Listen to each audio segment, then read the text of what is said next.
Are you in production now, or are you are you We producing never the stop. year round? We never stop. Well, as much product as you turn out, I don't know when you could have a time. Never sleep.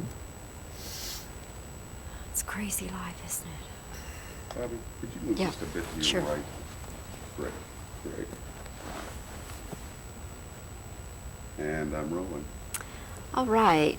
Well, Robin, I was looking forward to meeting you and talking with you because I think we share a lot of the same problems in life as well as joys, I hope. And also, in between the time that we set this up and that I'm getting to talk to you, you have made the list of the 10 most eligible bachelors. Goodness knows why. Well, you are a bachelor, I presume. Yes, I am a bachelor. I was married once, but you know, even marriages fall apart in this business. I don't know. That's pretty impressive company they lumped me in with. I can only assume that it comes not because of my looks or my voice or my wallet. It can only come because of the glamour of the people that I get to spend an hour with each week on the show. Some of that rubs off, I guess. I think so. Let's hope so.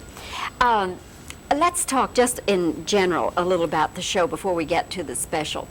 Of all these people that you meet and work with and have associations with, the rich and the famous, is there anyone, Robin, that you would like to trade places with? I think I would like to just for a day live or taste the lifestyle of the richest man in the world, which we did on for an hour for the show, Adnan Khashoggi. To be honest, that was the first time that my mouth had ever dropped open and my eyes had ever opened wide. A man that has 35 homes around the world and who has the same suits and shirts and ties in each place, so that if he leaves the home in Paris, he knows exactly where to go to the home in Kenya for his clothes. I would like to just do it for one day. I would never want to do it again. Because I'm a person that, because I constantly fly and I go from hotel to hotel, that many's the morning I've woken up in another temporary home and I realized that I left everything in the laundry of the hotel that I just left. So it would be nice just to live for a day that lifestyle. And not have to worry about laundry. Not have to worry about laundry or whether the shirt and the suit was going to match. I mean, I remember turning up in Thailand once on a flight from Singapore to do an interview at the #1 hotel in the world, and I did literally open my bags and there was not a thing inside. I had left everything back in Singapore. Now that's all right if you're going between Dallas and Houston, you can call and have it sent up, but from Singapore to Thailand is a bit. So I had to run down to the hotel clothing store and try desperately to find an English-American style shirt and a tie in a land that really sells long robes. So it may look very glamorous on screen, but there are its problems that you don't see. There are a lot of bleeps, blunders and bloopers behind the camera on lifestyles. Let's talk about this special you have coming up on our station. It will be August the 18th. Lifestyles of the Rich and Famous, the Superstars. Okay. Now, what is it that personally excites you about this special? In the regular weekly series, we spend a lot of time with today's stars. What we wanted to do with the superstars was travel back in time and pretend that I was sitting behind my desk in the 1930s and the 1940s and try to recreate lifestyles of the rich and famous back in the Hollywood of yesteryear. And once we had the idea and we decided to see whether we could do it, it really became a job of archaeological digging and research, because we had to find the home movies of people like Jean Harlow and Carole Lombard. Just as we give you house tours today of superstars like Cher, what we wanted to do was give you house tours of yesteryear, and we managed to get some very rare footage that's never been seen before on television of Randolph Hearst and Marion Davis inside San Simeon. And when we were talking to Charlton Heston, he talked to us about those parties. So Charlton Heston is our tour guide through the old black and white footage of some of the most extravagant, flamboyant and unbelievably glamorous parties of yesteryear. there was a running battle in the old days between Clark Gable and Gary Cooper for who had the longest car in Hollywood. Now, every time we run the longest limo segments on our show, people say, well, that's today, the 20th century, it never happened yesterday. Well, believe you me, it really did. And the two of them used to own the two best cars in Hollywood, Duesenbergs. And they would have a competition between the two of them to who would keep theirs going the longest.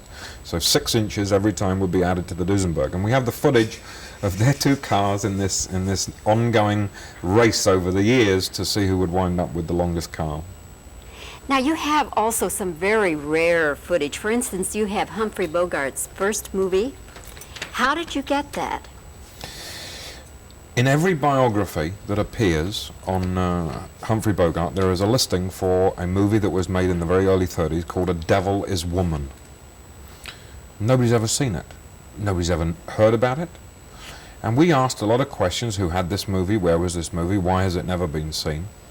And eventually, it took about 3 months to track it down, but buried in the vaults of one of the studios, way on the back shelf, under everything, were 2 reels of this picture that Bogart made. It was pulled from release distribution 3 days after its initial screening. There were a lot of complaints at the time based about its content, that it offended people in terms of sexual censorship. And because it was withdrawn, it was buried in the vault.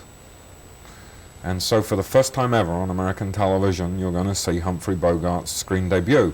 It's interesting because it's a funny picture, and it's a side of Humphrey Bogart that he never ever duplicated in any one of his pictures subsequently. So it's a chance to see a funny Humphrey Bogart rather than a tough guy, mean hombre type. And was it in fact pretty explicit?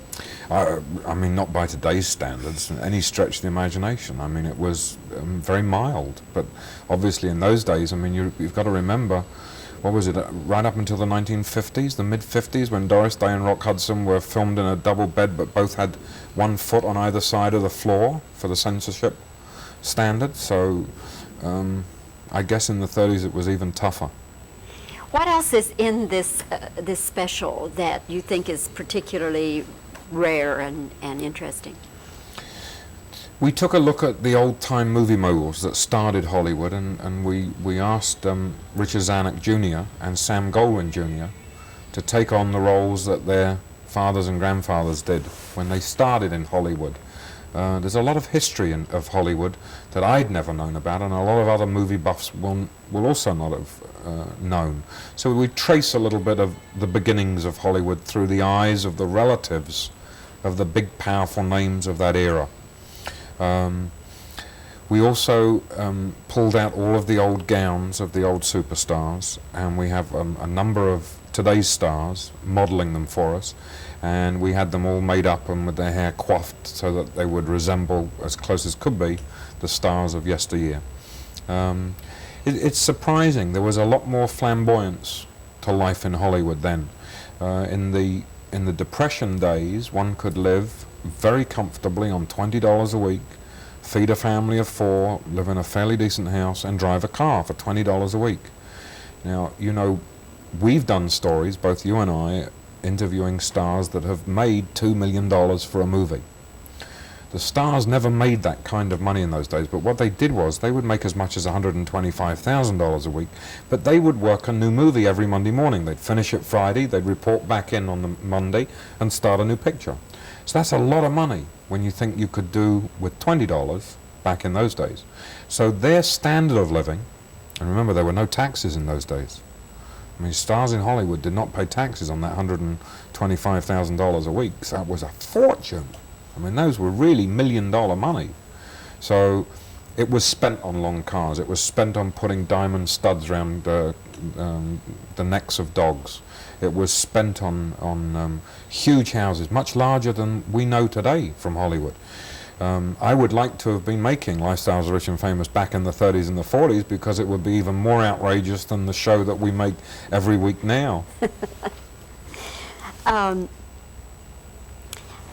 Have you ever been turned down by someone? Either they didn't want you photographing the home, or they just for whatever reason did not want to be a part of Lifestyles of the Rich and Famous? All right, I only go where the door will be opened. Jacqueline Kennedy Onassis and Greta Garbo do not exactly have the door open and the kettle on for afternoon tea waiting for me and the crew to come in.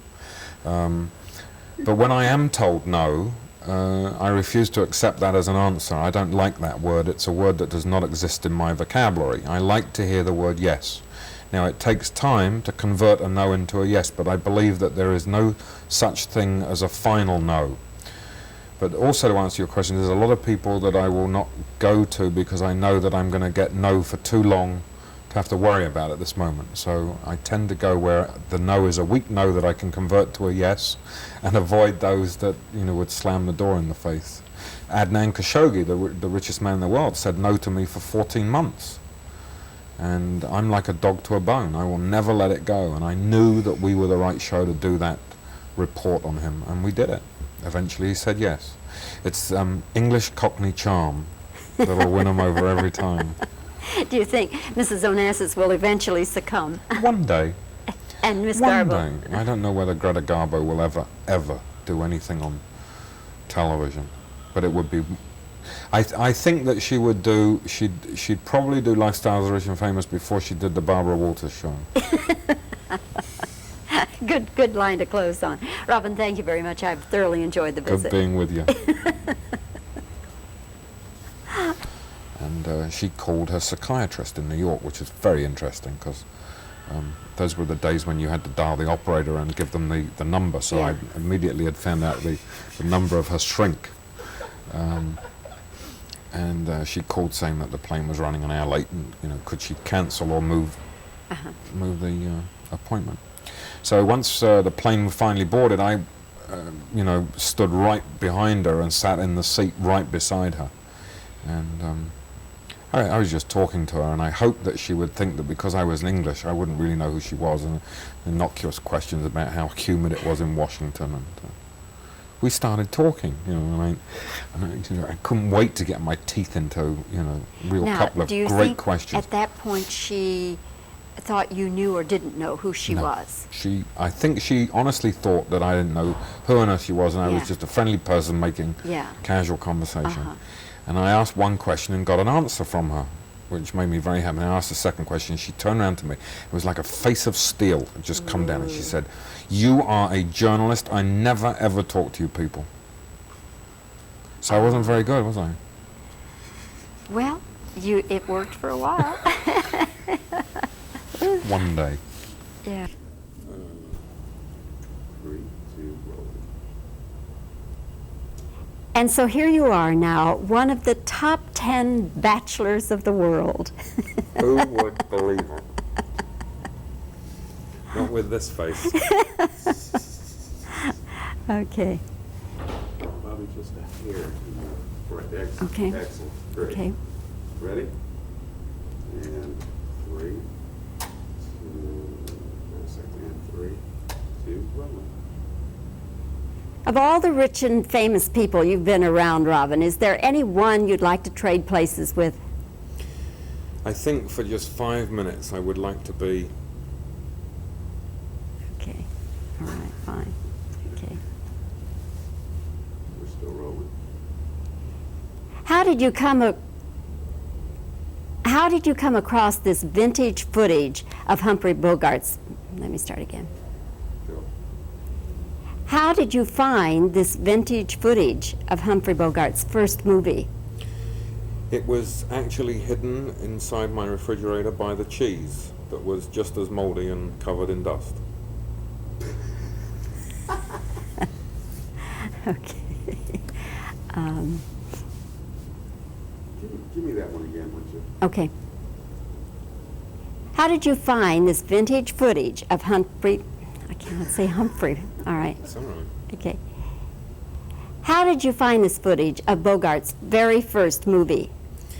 It was hidden in the bottom of Daryl's sock drawer.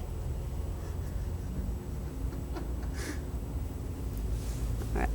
Okay. We're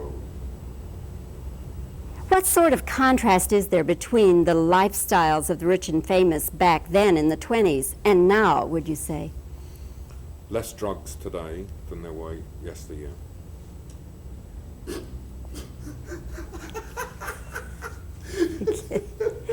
Let's see what else to ask. Okay. 3, 2, rolling. Is there anybody who has turned you down, did not want to be a part of the program? The sales manager at KXAS Television in Dallas absolutely said, no way am I going to let the cameras from that show come into my home. Okay.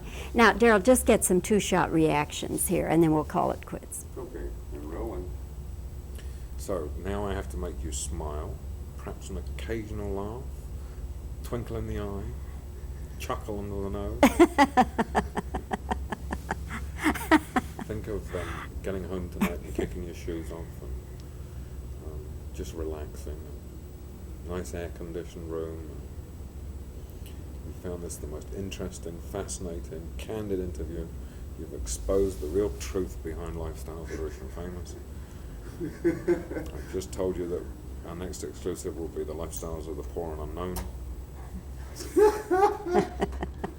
Daryl is first up on that show. The lifestyles of the regular and familiar. That's right. You've been far too familiar, Daryl.